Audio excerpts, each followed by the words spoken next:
Guyyaa tokko barsiistuun tokko osoo daree galtee barsiisaa jirtu barataan tokko meeshaa kootu na jalaa bade jedhee barsiistuu isaatti himata. Kanaafuu meeshaan koo waan na jalaa badeef barattoota hunda naaf sakatta'amuu qaba jechuudhaan yeroo itti himatutti barsiistuun sunis tole jettee sakatta'uufii eegalti. Akkuma sakatta'uu eegalteen barattoonni hundinuu borsaa isaanii itti kennanii sakatta'amuu eegala. Yeroo kana barattuu tokko bira yeroo ga'u barattuun kun borsaan kiyya gonkumaa hin sakatta'amu. Gonkuma sakatta'uu hin qabdanu. Anis gonkumaa isinitti hin kennu jechuudhaan didde.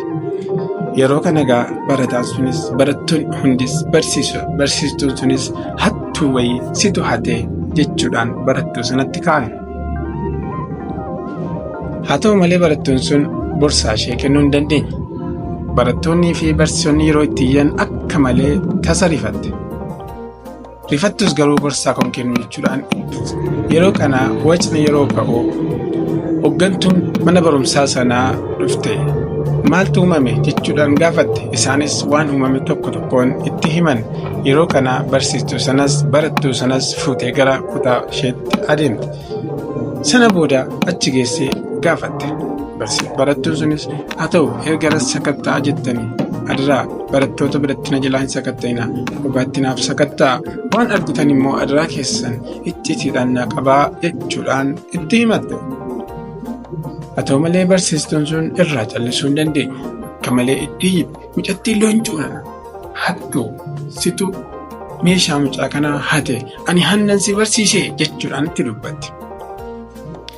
Sana booda hooggantuun sun ni sakattaate. Gaafa sakattaatu waan amanuufuu nama rakkisu, waan nama rifachiisu borsaa sana keessaa agarti. Wanti sun maali jennaan nyaata firfaarii barattoonni kaan daree isaanii nyaatanii yeroo irraa hafu dhaqanii gatan isheen immoo isaan dhokattee dhaqxee fudhatte. Nyaata sanatu achi keessa jira. Ajaa'iba! Isaanis waan kana amanuu dadhabanii maali kun maalumaaf ta'e ati maal taatee jechuudhaan gaafatan. Ishee barattuun kunis ani obboloota koo kan mana jirantu jiru.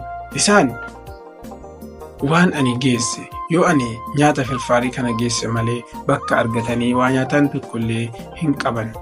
Kanaafuu ani isaaniifaniin walitti qabe. Nyaata halkaniidhaa nyaatanii jiru. Amma immoo isa kana yoo argatan malee waan nyaatan hin qabanuu jechuudhaan isaanitti himte.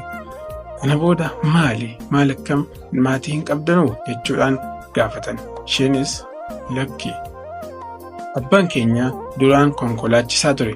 Akka tasaa guyyaa tokko reeffasaatu manatti nuuf deebi'e. Haati keenya immoo rifaatuu kanaatiin lubbuun ishee ba'e. Amma anaa fi obboloota koo namni nu nyaachisu tokkollee hin jiru jechuudhaan isaanitti himte. Baay'ee nama rifachiisa. Yeroo baay'ee osoo waan tokko hin hubatin namatti murteessina. Namatti murteessuuf ariifachuun sirrii miti. Seenaa kanarraa waan guddaa baradhu jedheen abdii qaba. Galatooma.